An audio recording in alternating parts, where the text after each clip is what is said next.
Assalamualaikum warahmatullahi wabarakatuh. Alhamdulillahi rabbil alamin. Alhamdulillahilladzi allafa baina qulubina fa asbahna bi ni'matihi ikhwana. Walladzi anzala sakinata fi qulubil mu'minin liyazdadu imana ma'a imanihim. Walillahi junudus samawati wal ardu wa kana Allahu aliman hakima. Asyhadu an la ilaha illallah wa asyhadu anna Muhammadan abduhu wa rasuluhu la nabiyya ba'dah. Allahumma shalli ala sayyidina Muhammad wa ala alihi wa ashabi ajmain, amma ba'du. Jamaah salat duhur rahimakumullah. Mari kita bersyukur kepada Allah Subhanahu wa taala, siang hari ini kita berada di tempat yang terbaik dan tempat yang termulia di atas muka bumi Allah, yaitu di masjid. Saat ini kita juga baru saja selesai melaksanakan perintah Allah Subhanahu wa taala, melaksanakan sholat duhur secara berjamaah. Dan saat ini kita juga berada di forum majelis ilmu. Insyaallah Allah memberikan 3 kenikmatan setidaknya pada kesempatan siang hari ini. Kita berdoa mudah-mudahan dengan 3 kenikmatan yang Allah curahkan kepada kita siang hari ini, hidup kita semakin mulia, hidup kita semakin mendapatkan barokah dari Allah Subhanahu wa taala. Amin ya rabbal alamin. Hadirin jamaah sekalian yang dimuliakan Allah Subhanahu wa taala. Ada satu sifat manusia yang sangat mendasar, dan hampir setiap manusia itu memiliki sifat ini, yaitu apa? Sifat merasa memiliki. Hatinya selalu merasa ingin memiliki. Contohnya misalkan ketika orang memiliki uang, dia akan mengatakan ini uangku. Ketika orang memiliki mobil, dia akan mengatakan ini mobilku. Ketika orang memiliki rumah, dia akan mengatakan ini rumahku. Dan itulah manusia. Satu sifat yang mendasar pada diri manusia, selalu merasa hatinya memiliki segala sesuatunya. Dan ini oleh Rasulullah SAW pun juga pernah diingatkan. Di dalam sebuah hadisnya Rasulullah SAW menyampaikan, yaqulul abdu hadza mali hadza mali. Hambaku itu selalu akan mengatakan ini hartaku, ini hartaku. Atau ini milikku, ini milikku. Ini kepunyaanku, kepunyaanku. Dan ini jika dibiarkan, maka akan bisa menimbulkan fitnah terbesar di dalam kehidupan. Dan fitnah kehidupan terbesar ini akan bisa menimbulkan fitnah di dalam keimanan kita. Karena apa? Hatinya selalu ingin merasa memiliki segala-galanya. Dan ini jika dibiarkan, maka akan menimbulkan penyakit baru, yaitu merasa takut kehilangan. Dan rasa takut, merasa takut kehilangan ini akan menimbulkan penyakit baru, yaitu penyakit bakhil. Bahasa Inggrisnya medit. Jadi medit itu berasal dari karena rasa ingin takut kehilangan. Dan takut kehilangan itu berasal dari karena hatinya selalu merasa memiliki. Bahkan yang bukan miliknya pun diakui ini milik saya atau milikku. Dan Rasulullah SAW menggunakan redaksi yaqulul abdu fi'il mudhari', kalimat berlangsung continuous tense. Dan itulah memang yang terjadi. Dan ini di dalam lanjutan ini sesungguhnya harta yang dimiliki oleh manusia itu sebenarnya ada 3. Yang pertama adalah kata Rasulullah SAW di dalam lanjutan hadis itu, wa inna ma aksaru malihi illa salas. Sesungguhnya harta yang merasa dimiliki manusia itu sebenarnya ada 3. Yang pertama adalah ma akalta illa afna. Apa yang kamu makan pasti akan habis.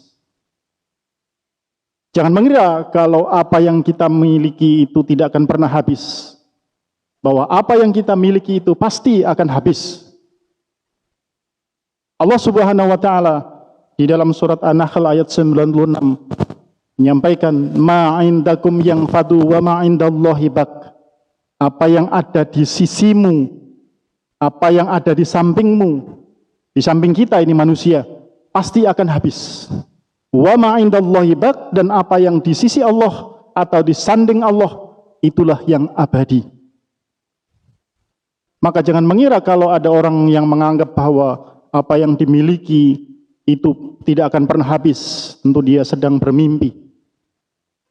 Di dalam hadis yang kelanjutannya adalah wa ma labista illa abla, dan apa yang kamu pakai itu pasti akan rusak, akan binasa, akan sirna. Jadi kalau misalkan kita hari ini memiliki baju yang istimewa, kita anggap, kita pakai, kita pamerkan kepada teman-teman kita, tetapi dalam jangka 5 tahun baju itu saya yakin sudah tidak berfungsi lagi seperti baju, tetapi bisa berubah menjadi keset, menjadi lap. Dan artinya adalah bahwa apa yang kita pakai itu akan rusak. Kemudian Rasulullah SAW mengingatkan yang ketiga, wa ma ataita wa tasaddaqta wa abqa, dan apa yang engkau berikan kepada orang lain dan engkau sedekahkan, itulah yang abadi. Jadi kalau kita memiliki pikiran yang cerdas, bahwa harta yang kita miliki atau segala sesuatu yang kita miliki itu kita bangun adalah miliknya Allah Subhanahu wa taala. Dan kalau sudah kita bangun bahwa apa yang kita miliki adalah miliknya Allah Subhanahu wa taala, tentu kita membangun bagaimana agar harta itu tidak rusak, harta itu tidak habis, maka tidak jalan lain adalah kita sedekahkan. Maka untuk mengabadikan daripada harta kita itu adalah kita sedekahkan, kita infakkan di jalan Allah Subhanahu wa taala. Hadirin jamaah salat zuhur rahimakumullah. Perlahan atau sedikit demi sedikit kita akan telah beberapa ayat Al-Qur'an yang memberikan kekuatan tentang bagaimana ayat-ayat tentang sedekah. Allah Subhanahu wa taala menganjurkan kepada kita untuk menggunakan harta kita di jalan Allah. Menggunakan jalan Allah itu semua jalan-jalan kebaikan untuk Allah Subhanahu wa taala dianjurkan untuk kita menggunakan harta itu. Rasulullah Shallallahu alaihi wasallam pun juga mengingatkan kepada kita.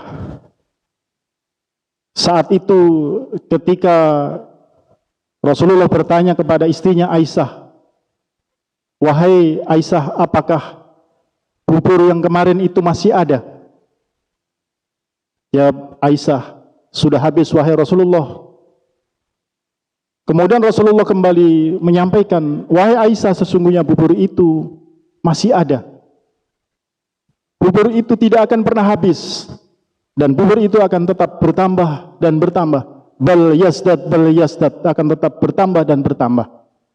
Allah Subhanahu wa taala untuk meyakinkan kepada hambanya berkaitan tentang sedekah ini ada di dalam Al-Qur'an, di dalam surat Al-Baqarah ayat 245 Allah berfirman, "Man dzalladzi yuqridullaha qardan hasana fayudha'ifahu lahu ad'afan katsira." Jadi Allah menggunakan redaksi barang siapa yang meminjami aku, kata Allah, dengan pinjaman yang baik, maka Allah ad'afan katsira, maka Allah akan melipat gandakan pahalanya atau balasannya itu yang lebih banyak. Jadi kalau Anda bersedekah, itu dianggap oleh Allah adalah berhutang. Allah berhutang kepada Anda atau kepada kita. Kita bersedekah misalkan 500.000, 1 juta. Allah berhutang kepada kita. Dan Allah di dalam Al-Quran itu sudah meyakinkan bahwa Allah akan menggantinya, membalasnya, membayarnya daripada pinjaman itu dengan bayaran atau penggantian yang berlipat ganda. Ad'afan katsira. Apakah kita tidak ingin harta kita abadi, harta kita tidak rusak, tidak habis? Tentu kita mungkin berpikir yang cerdas ketika mungkin kita memiliki uang 500 juta. Yang 100 juta kita infakkan, kita sedekahkan, kita jariahkan. Yang 400 juta kita gunakan untuk kebutuhan hari-hari. Yakin dan percaya yang 400 juta itu lambat laun akan habis dan jangan akan rusak andaikan kita selesaikan untuk kebutuhan barang-barang yang ada di dalam kehidupan kita. Akan habis dan juga akan rusak. Tetapi yakinlah bahwa yang 100 juta yang kita infakkan itulah yang akan tetap abadi, yang akan tetap kekal, yang menjadi bekal yang kita nikmati bersama keluarga nanti di akhirat, yang akan menolong kita, yang memberikan syafaat kepada kita. Dan hadis Rasulullah SAW itu akan menjadi sebuah nasihat yang istimewa manakala kita respon dengan iman kita respon, kita terima dengan hati kita. Tetapi kalau kita tidak menerimanya dengan iman, dengan hati kita, respon kita biasa-biasa saja, tentu nasihat Rasulullah ini biasa-biasa saja, tidak berpengaruh besar. Di dalam Al-Quran, di dalam ayat lain pun Allah berfirman di dalam surat Saba ayat 39, "Wa ma anfaqtum min syai'in fa huwa yukhlifuhu wa huwa khairur raziqin." Dan apa-apa yang engkau infakkan, maka Allah akan menggantinya, Allah akan membalasnya. Wa huwa khairur raziqin, dan Dia Allah sebaik-baik pemberi rezeki. Allah yang menitipkan rezeki kita, Allah yang memberikan rezeki kepada kita. Tetapi ketika Allah menghendaki untuk bersedekah, berinfak, Allah menggunakan redaksi meminjam. Karena saking ingin meyakinkan kepada umatnya, kepada kita, akan manfaat, akan pentingnya daripada sedekah, infak kita, jariah kita, amal kita, harta kita yang kita tasarufkan kepada kebaikan, kepada jalan Allah Subhanahu wa ta'ala. Jikalau kita mau berhitung-hitung dengan pahala, sudah menjadi sesuatu yang biasa barangkali kita sering mendengar di dalam Al-Quran, di dalam surat Al-Baqarah ayat 261. Mathalul ladzina yunfikuna amwalahum fi sabilillah kamathali habah ambatat sab'a sanabila fi kulli sumbulatin mi'atu habah. Wallahu yudha'ifu liman yasha' wallahu wasi'un alim. Perumpamaan orang yang menginfakkan hartanya di jalan Allah, satu biji, satu butir bisa menumbuhkan 7 tangkai, dan setiap tangkai ada 100 biji. Artinya satu biji bisa menghasilkan 700. Karena satu tangkai itu 100, menumbuhkan 7 tangkai tadi, dan setiap tangkai ada 100 biji, maka satu biji bisa menghasilkan 700 biji. Itu kalau kita mau berhitung-hitung dengan pahala daripada balasan Allah Subhanahu wa ta'ala. Jikalau misalkan masjid itu atau mushola di mana tempat tinggal kita memberikan pengumuman, misalkan pengumuman akan pembangunan masjid, bagian ini rusak segala macam. Jikalau ada peringatan itu, sesungguhnya itu ada dari Allah Subhanahu wa ta'ala. Maka tentu kita berterima kasih sebenarnya kepada masjid. Mengingatkan kepada kita bahwa harta kita ada bagian daripada untuk kita abadikan tadi. Cicitnya Rasulullah SAW, Zainal Abidin, anaknya Husain, anaknya Siti Fatimah itu. Kalau ada fakir miskin yang datang ke rumahnya itu, dia merasa senang sampai mengucapkan ahlan wa sahlan ya amilu zat. Selamat datang wahai orang yang menyelamatkan hartaku di jalan Allah. Jadi merasa senang. Cicitnya Rasulullah SAW, Syekh Zainal Abidin itu merasa senang, berterima kasih kepada peminta itu, pengemis itu, fakir miskin itu. Bukan pengemisnya itu yang berterima kasih kepada, tetapi contoh itu, orang itu berterima kasih kepada orang yang meminta karena hartanya yang diselamatkan. Maka hadirin sekalian, Allah Subhanahu wa ta'ala di dalam Al-Quran, di dalam surat Furqan ayat 67 memberikan penjelasan.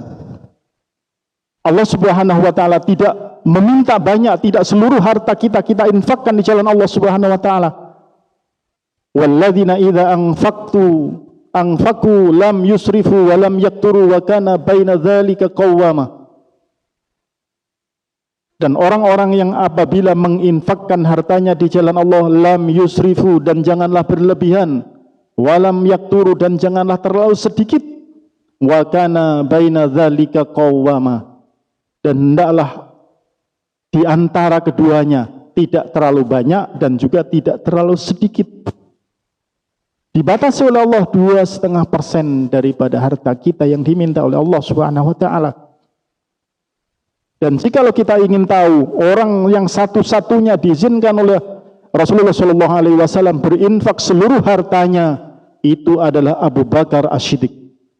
Abu Bakar As-Siddiq itu seluruh hartanya tidak tersisa diinfakkan kepada Allah Subhanahu wa ta'ala, ke jalan Allah Subhanahu wa ta'ala.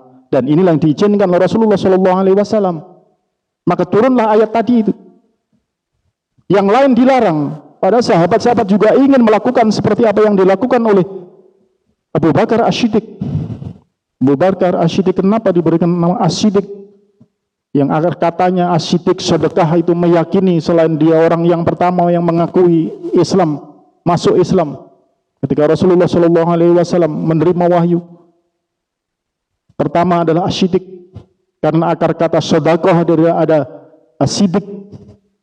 Orang yang meyakini bahwa yang sedekah itu adalah yang mengabadikan daripada harta kita di jalan Allah Subhanahu wa ta'ala. Berbagai macam cara bagaimana kita melakukan infak harta kita di jalan Allah. 2,5%. Kalau kita memiliki uang misalkan 10 juta, 2,5% kita tahu 250.000. Kita memiliki uang 1 juta, dari 2,5%, 25.000. Maka apakah kita tidak ingin mengabadikan harta kita dengan sedekah, dengan berinfak di jalan Allah Subhanahu wa ta'ala? Ayo kita bersedekah agar kita abadi di jalan Allah Subhanahu wa ta'ala. Demikian yang dapat kami sampaikan. Terima kasih. Wabillahi taufiq wal hidayah. Wassalamualaikum warahmatullahi wabarakatuh.